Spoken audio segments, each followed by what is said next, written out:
Hello there, Common Wolf Ram here with Zeltik, and this Zelda collab is based on Skyward Sword, Breath of the Wild, creating a Champions 2 crucial pages, 4 trailers of Tears of the Kingdom, along with Greek Ancient Search's tweets in January. So what is the inspiration of the Zonai, and does it tie to other forms of media or Japanese anime along with the real world? The answer is yes, and throughout Zeltik's video and this video we detail why. So be sure to leave a like, subscribe and press the notification bell, and let's head up to the sky. Director Hidemaru Fujibayashi made the Zonai cryptic on purpose, but a lot can be found on them by diving into elements of the earliest Studio Ghibli movie and the most mysterious parts of human history. Breath of the Wild was heavily inspired by Princess Mononoke and the conflict of nature and industrial humanity. Now the Zelda team takes it a step up with the first Ghibli masterpiece, Castle in the Sky from 1986. The same year as the first Zelda in Japan. As covered in my video, Laputa Castle in the Sky is about a lost, technologically advanced kingdom in the sky, suspended by the use of Ethereum. This was a powerful energy source mined deep underground, not so different from the Zonai and their mines full of luminous stones, said to hold the spirits of the dead.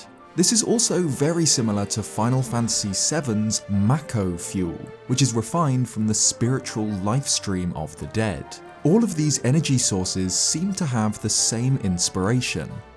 Aether, the fifth element, a power associated with the heavens and spirits ever since Plato wrote about it over 2,500 years ago. The other classical elements are fire, water, wind and earth, which in Zelda are represented by the Gorons, Zora, Rito and Gerudo respectively. So it could be the case that the fifth element, Aether, the spiritual power, will be represented by the Zonai, reserved originally for DLC and now adapted into a full sequel with Tears of the Kingdom. Breath of the Wild saw 5 champions fighting against Calamity Ganon: Daruk, Mipha, Revali, Urbosa, and of course Link, but only 4 elements were used to represent them. Now, the 5th and final element, Aether, seems to be the foundation of Tears of the Kingdom. Hence the vehicle parts and adhesive that have fallen down to the surface and trials in the sky, including puzzles using the hand and battles against automatons. In Castle in the Sky, we find the ancient robots or golems, built by the Laputians to protect them. Carrying the Laputian crest, they are able to fly and use laser beams as weapons. When the princess speaks a spell, her pendant glows green and the golem awakens from slumber, rushing to save her. In Tears of the Kingdom, robots or automatons powered by green spiritual, luminous or ether energy inhabit the levitated islands. As of the writing of the script, we don't know if Link will be able to control some of them or if he will just battle them, but there's more to the sky, like trees on levitating islands. Both the movie and this game feature the amazing existence of trees on the levitated grounds. In the September 2022 trailer, Link is shown to climb a levitated island, and beside him we can see huge tree roots. Trees symbolize both life and soul in various civilizations, and primarily in this case the Japanese Jomon soul tree. Alright, that covers the Ghibli thread from Zeltik's video and the Aether thread here, along with potential inspiration from Final Fantasy VII. So let's transition to the non-fictional, as the leading tribes of Breath of the Wild and Tears of the Kingdom are based on these. The Hylians with their Greco-Roman ancient inspiration, aka King Rome, the ancient ruins and now the sky tunic. The ancient Sheikah with the Japanese Jomon and Shinobi roots as seen with the ancient Kakariko and Yiga Sheikah. Even so, these threads from Europe and Asia represent the old world, while in Tears of the Kingdom, the Zelda team is expanding it to the new world. The sky which has dual inspiration. The first is of the old world of spiritual Japan as seen in some of its architecture. Shinto torii gates separating the realm of divinity or the kami gods from the mortal realm of humans, along with Buddhist pagodas. Both are synonymous with the home city of Nintendo and the Zelda team, Kyoto. This is only the case for certain sections, however. This golden, divine order is juxtaposed with the stone-based Zonai, referred to as savage, warlike barbarians by Breath of the Wild, which seem to take inspiration from ancient civilizations from the New World, the empires and cultures mostly destroyed by the Spanish around 500 years ago. The first inspiration for the Zonai seemed to be the native highlanders of the Andes and surrounding jungle, pointed out by Greek ancient searcher in a Twitter thread back in January. This region is best known for one of the world's most famous ancient empires, the Incas, who had a royal emblem made up of two serpents. Often called the Rome of America, it held all past Andean civilizations within its realm, the Chima, the Mosh, and the famous Nazca. The main connection is seen in Tears of the Kingdom's strange new giant glyphs. One seems to show the figure of the woman seen in the 2022 trailer, and another, here, is much harder to decipher, even when upscaled. But what is clear is that these glyphs take direct inspiration from the giant Nazca lines, which date back to 2,000 years ago. Huge, man-made etchings on the earth in the shape of various animals and symbols. These lines include depictions of the so-called astronaut, spirals, a monkey, which were famously missing in Breath of the Wild, a tree, but also the national bird of Peru, a condor, and even a whale. The whale is of interest as it resembles the unused whale model of the theorized fifth divine beast found in the Sheikah lab in Hitano village, while Hyrule's equivalent of the Nazca lines are clearly serving a key purpose, either for shrines or this game's version of dungeons, as they, much like the new stone spirals, showed up at the same time as the geoglyphs in September. Both are tied to the stone civilization of the three layers: underground, surface, and the sky. In Andean culture, we find a similar division, as the Machu culture established a belief that humans occupied a position between the nature powers of three animal lords: a bird for the sky, a feline predator for their surface/mountains, and a serpent for the underground. They believed that from a cave inside a mountain, the souls of their ancestors and the water serpent moved between the realms through a vertical north-south axis that united the sky, surface, and underground, much like the three areas we now see in Tears of the Kingdom and the patterns that point to that we can move vertically across them. The later Chimor, or greater coastal culture of Peru, was famous for its long walls and labyrinth-like structures. The best preserved Chanchan could have served as the inspiration for the Lummi labyrinths in Breath of the Wild and now in the sky of Tears of the Kingdom. The conquerors of this culture, the Inca, also built gigantic rock structures containing concentric circles, the main symbol beside the dragons of Tears of the Kingdom. This shape also resembles the area of the sealed grounds in Skyward Sword where Demise was sealed. The Incas used circles to cultivate mountains for farming, along with collecting and transporting water to their towns. The same is true for the Nazca lines, which are theorized to also have a strong connection with water, used to indicate its flow or mark irrigation lines, and designed in the shape of organic forms like trees, animals, and humans, but also things like tools or stars in the sky. Well, that, and of course spiral symbols, which are all too familiar to us Zelda geeks. It's all tied to the importance of water and life, similar to how liquid seems to play a role in Link's new jumping ability. We see a water ripple and a droplet in reverse, followed by Link jumping and appearing to swim through solid stone. So where does all of this lead to?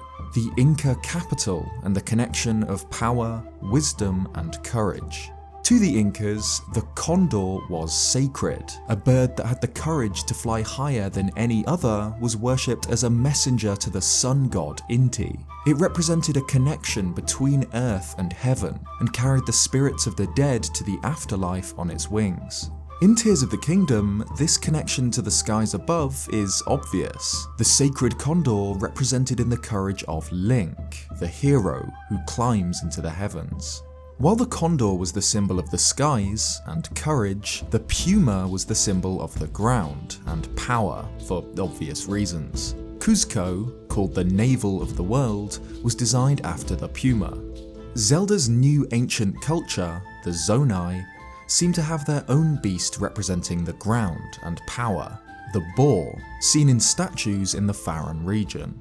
Interestingly, in Tears of the Kingdom, Ganondorf presumably rises to the surface with Hyrule Castle after sending Princess Zelda where? To the final layer, deep underground, which in Andean tradition was represented by a snake or serpent, the symbol of wisdom and knowledge. Unlike their Spanish, Christian conquerors, the Incas didn't see the underworld as hell, but rather as the beginning of a new life, which might hint at Zelda's role in this game. The rearranged order of courage, power and wisdom from Breath of the Wild and Tears of the Kingdom, exactly where we are as we begin our quest after losing Zelda to the depths. Now before we leave the darkness, let's return to the moon. Sacsayhuaman, representing the head of the Puma of Power, had a concentric circle-shaped temple dedicated to Mama Kila, the goddess of the moon who cried tears of silver.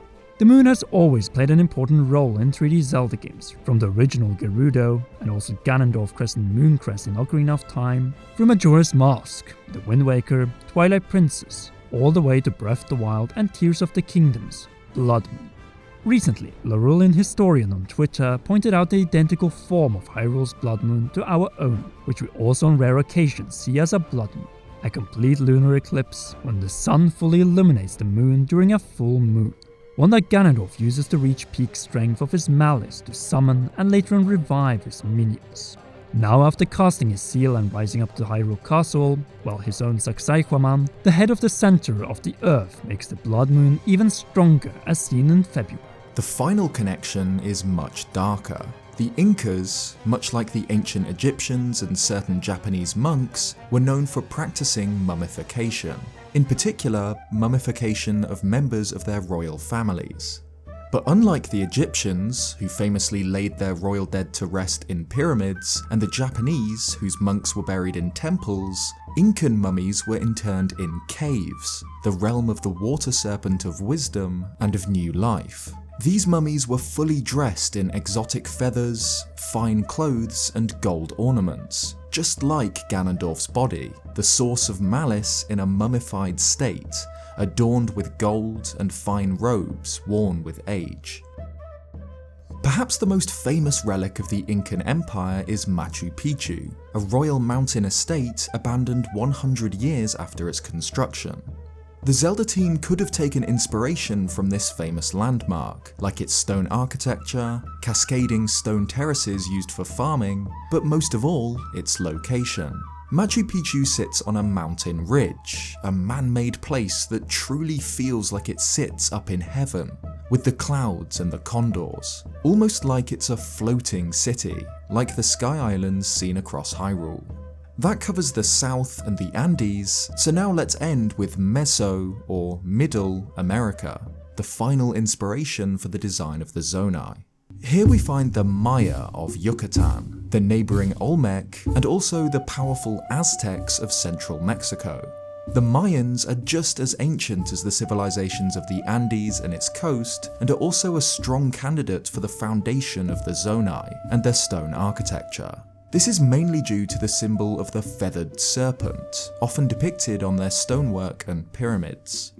Kukulchan for the Yucatec Maya, also seen in early Olmec art, and as Quetzalcoatl in the Nahuatl languages where we find the Aztecs. Originating in the Maya civilization of the Yucatan, the feathered serpent, or the equivalent to a dragon deity, still stands proud in stone in Mesoamerica, mainly in its pyramid-shaped temples. The Yucatec Maya of northern Yucatan in particular fit the description of the Farron Zonai, a people of the coast and jungle etching their history in stone, including the famous calendar and temples with figurines of the feathered serpent. Found in pyramids of the well-preserved centers of Chichen Itza, Uxmal, and Mayapan, and often compared to the dragons of Asia and Europe, or the Old World. Within this branch of the Maya, but also the Aztec Empire, we see similarities to the Zonai, as they, much like the Zonai, or Inca for that matter, were seen as pagan barbarians by the arriving conquistadors from the Old World, mainly due to sacrifices. But what about technology of the Zonai, since these civilizations until the arrival of the Spaniards lacked the crucial wheel and firearms, and in the case of the Inca, even a writing system? A clever solution and combination from the Zelda team, Aether powering an ensemble of our own history of weapons, such as the earliest form of flamethrowers, so Greek fire, along with Chinese and later European medieval hand cannons. Or rather, it seems like a combination of long-dead civilizations with the origins of modern weaponry and vehicles, spurred on by the Industrial Revolution, which fits with Tears of the Kingdom's logo and themes of past and present brought together. Like the Ouroboros symbol suggests, a combination of the end and the beginning and the end, much like modern-day Japan. But it isn't just real-world cultures that inspired Tears of the Kingdom, it seems that the Zelda team looked to Studio Ghibli's early films.